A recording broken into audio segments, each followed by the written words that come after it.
Good afternoon and welcome to the South Carolina Public Service Commission. We are back here today in dockets 2023-8-E, Duke Energy Progress LLC's 2023 Integrated Resource Plan, and docket 2023-10-E, Duke Energy Carolinas LLC's 2023 Integrated Resource Plan.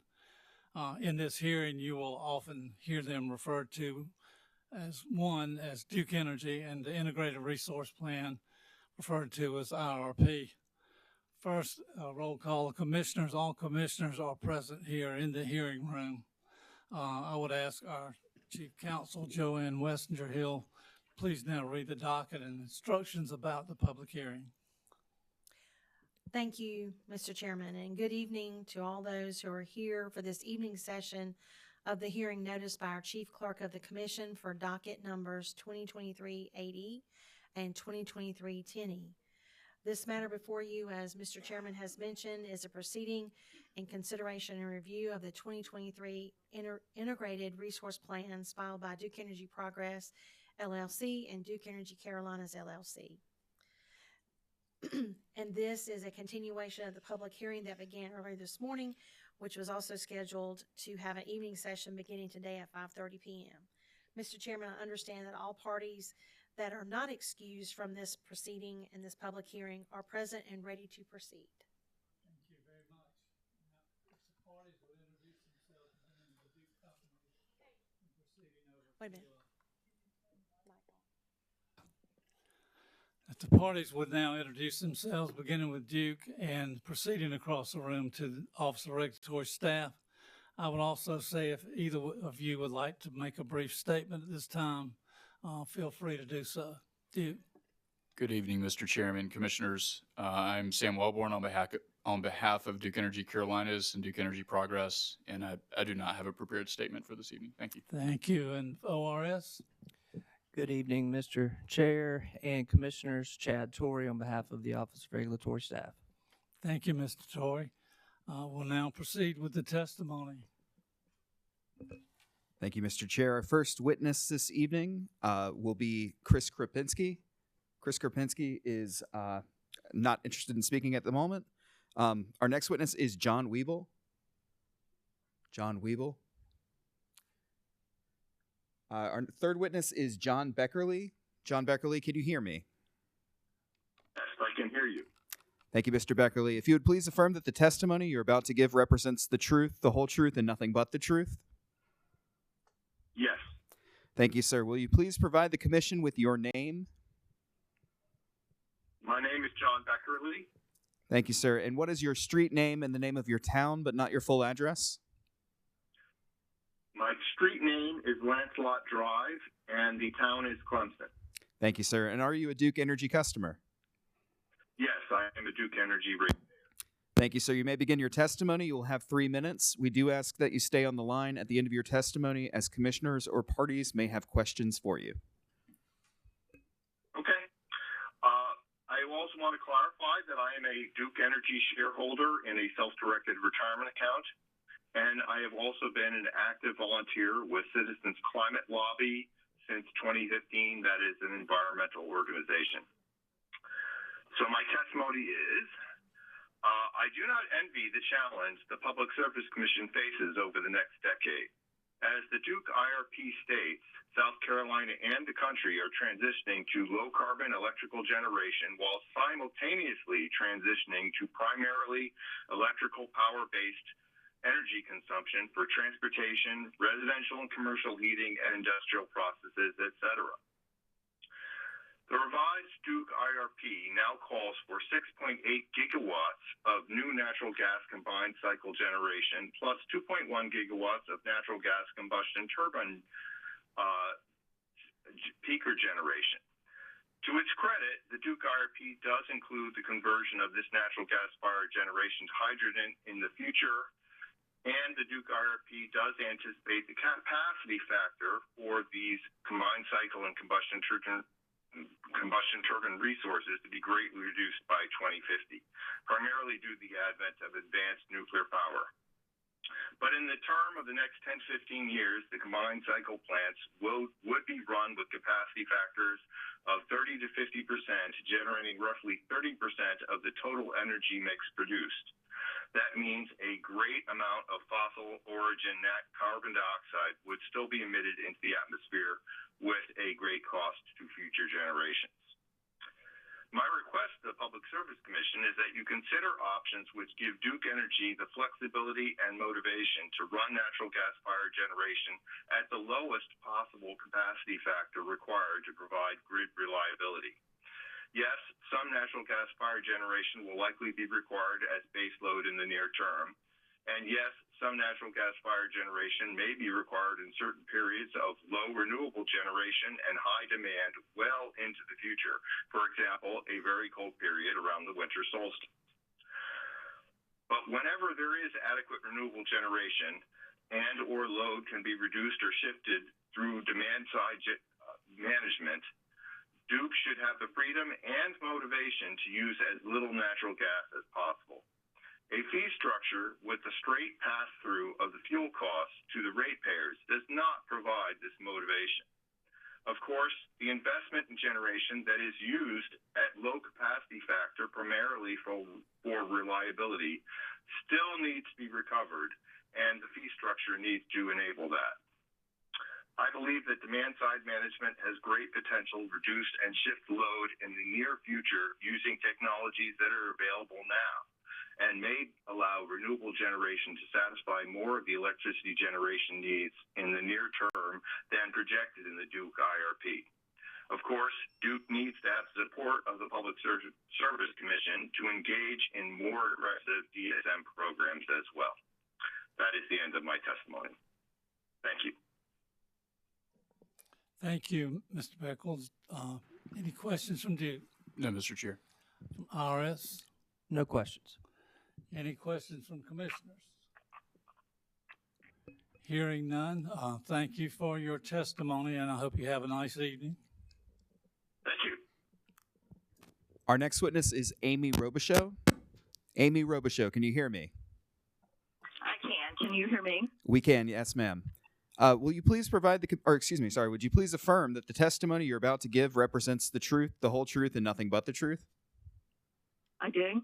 Thank you, ma'am. Will you please provide the commission with your name and the name of your town and street, but not your complete address? Amy Robichaux. I live at Drummond Road in the Green Pond community of Woodruff. Thank you, ma'am. And are you a Duke Energy customer? I am. Thank you. You may begin your testimony. You will have 3 minutes. We do ask that you remain on the line once your testimony has concluded, as commissioners or parties may have questions for you. Thank you for allowing me to speak. I request that the Commission take action to compel Duke to include the Big Ferguson project and similar projects in a revised 2023 Integrated Resource Plan, and to require due process and access to documentation for interested citizens. Despite continuing repetitive commitments by Duke to improve disclosure and transparency, Duke continues to effectively avoid public scrutiny, and wrongs that need to be righted. South Carolina law requires disclosure of planned projects required to meet the energy demands for 15 years or more in the IRP, yet Duke excluded the Big Ferguson project. Duke stated the omission was because construction had not been approved, and ORS ultimately conceded to that threshold rationale. It is alarming to me that ORS would agree to such a threshold. The threshold is unreasonable and nonsensical. Under what scenario could one reasonably believe that the activity of starting construction or approving commencement of construction, rather than the activities of planning, announcing, and purchasing land for a named grid infrastructure project, serve as threshold for disclosure in the IRP? Even considering the nebulous threshold that Duke established, numerous critical actions that Duke had already taken prior to IRP submission indicate a level of project approval. During 2022, Duke had already purchased land for the substation, announced potential transmission line routes, sent letters to landowners whose properties could be impacted by transmission lines, stated that the Green Pond substation location was critical to meeting current and near-term electrical demands, and stated that the substation would be built in 2025. It would seem that construction timing had been approved, Is that not an approval of construction?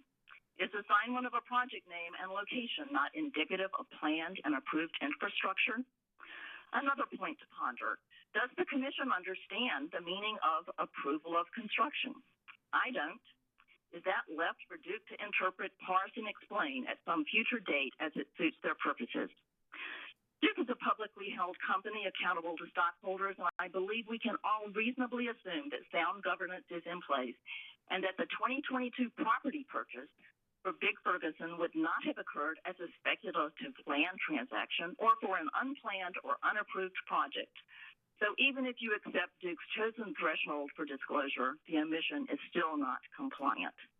I respectfully ask the Commission to acknowledge the purpose and spirit of the IRP process and support the interest and participation of South Carolina residents by exercising the Commission's authority and power to compel Duke to, 1, modify their 2023 IRP submission to include all substation and transmission line projects where siting areas have been determined or defined or for which future construction within a 15-year horizon is to occur.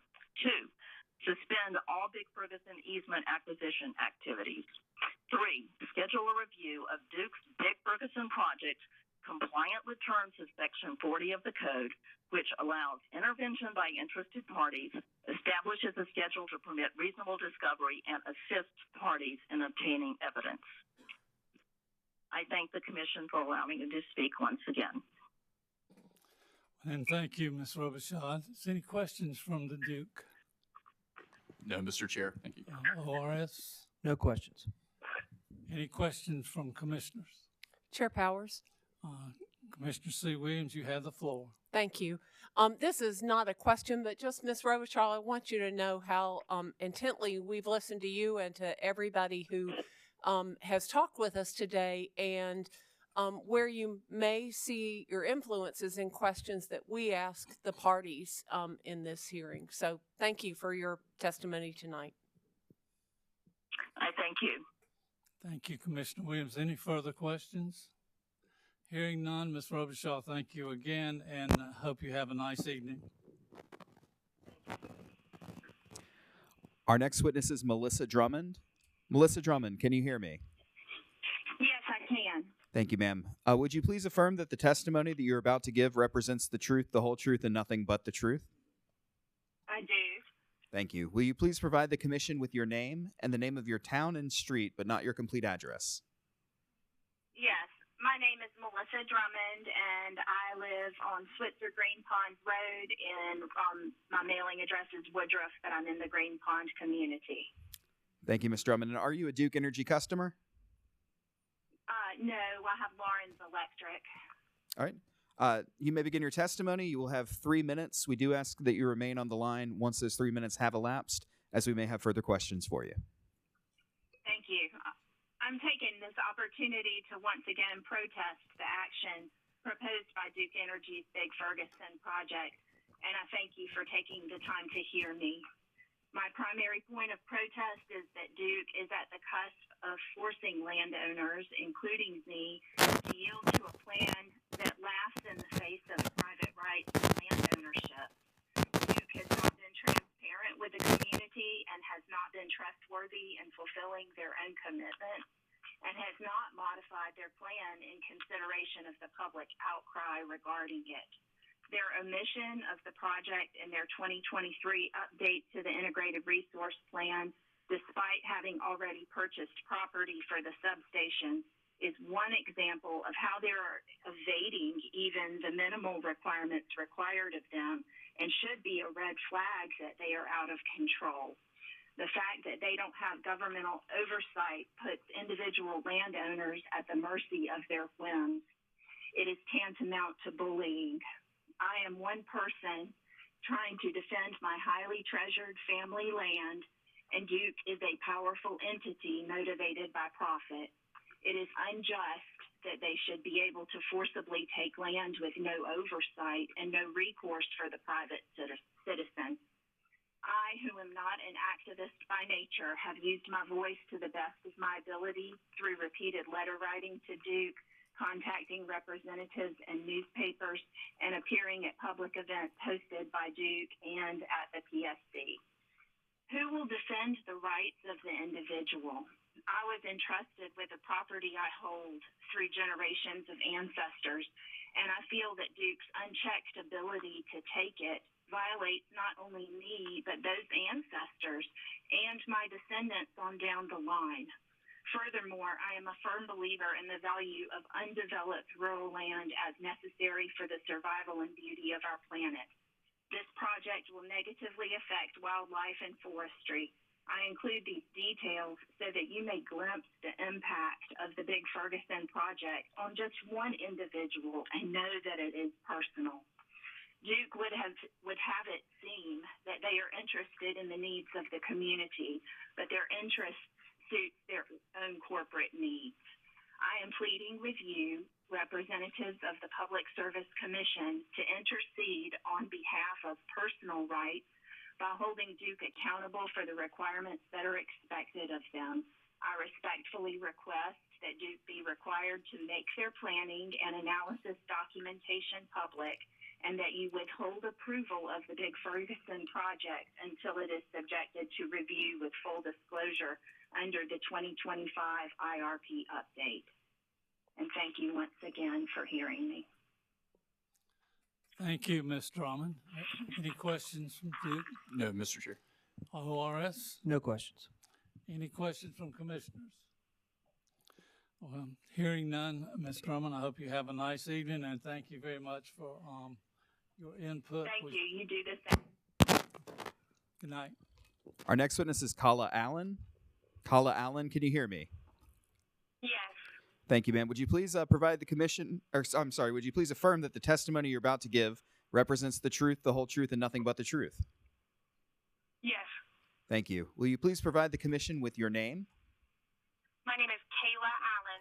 Thank you, Miss Allen. Apologies for the mispronunciation. Will you please provide your street name and your town, but not your full address?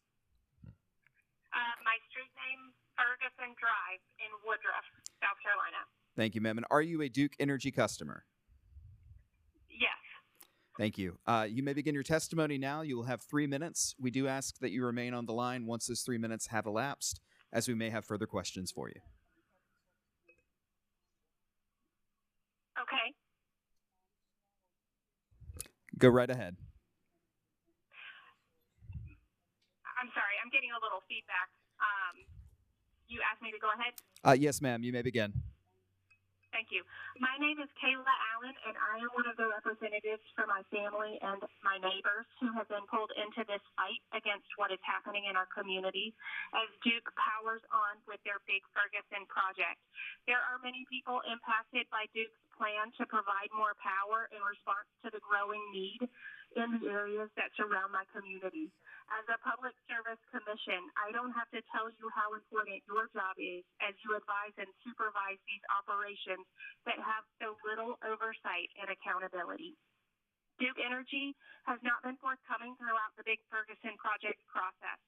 Since making plans behind closed doors and buying property for its projected substation in 2022 from an out-of-state landowner, a property which once belonged to my great-uncle, our community has been left in the dark and dismissed by Duke, who has refused or omitted documentation of their plan in the 2023 IRP. I reiterate what I know that you've already heard today, that the Big Ferguson substation and transmission lines are a Band-Aid for an improperly forecast plan that will not solve issues related to the growth in the areas surrounding our community.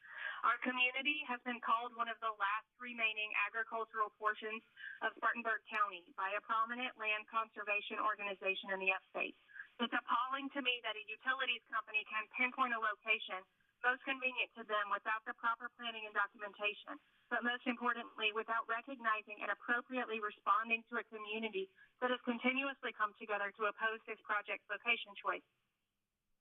I cannot tell you how ironic it is that members of our community who have been impressed to live here for its rural and agricultural use, and families who have been here for generations, are now paying the price for poor decisions related to growth and planning for other areas of our county.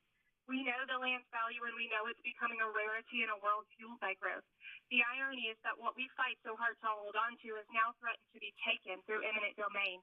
to fuel the growth in the other areas of our county that really need it. Duke's power is not only in the energy that they provide, but their power is also that they can somehow have the right to impact land that they do not own, nor have any vested interest in other than to serve their own purposes. With no advance public notice or opportunity for public scrutiny, they can omit important data from the IRP and seemingly get away with it. Public scrutiny is an important part of this process as it relates to enacting eminent domain over multiple landowners. It is needed to ensure that these projects are truly in the public's best interest and not used to drive profits and the profits of its shareholders.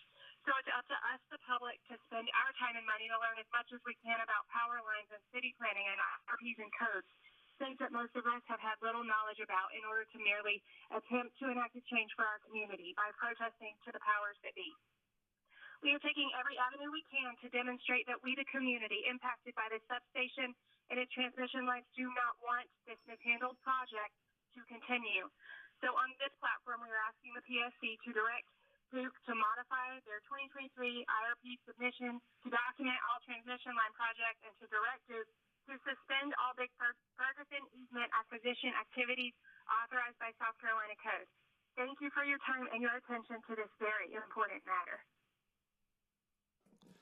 Thank you, Ms. Allen, for your input. Are any questions from the company? No, Madam Chair. Any Or- questions from the ORS? No questions. Commissioners, any questions? Ms. Allen, thank you very much for your input. I hope you have a nice evening. Thank you so much. I hope you do too. Chair Powers, at this moment, we have called and attempted to reach or have reached everyone who has signed up to testify this evening. That is the conclusion of our pre-file or our pre-registrants and anyone who showed up today. Thank you very much. That would then conclude this hearing. I think our next hearing is tomorrow afternoon at 5:30. We do not at this time have anyone signed up, but we will have to convene the hearing under the notice that was published. So I hope everyone has a good evening, and we will reconvene tomorrow at 5:30. Thank you very much. We're adjourned.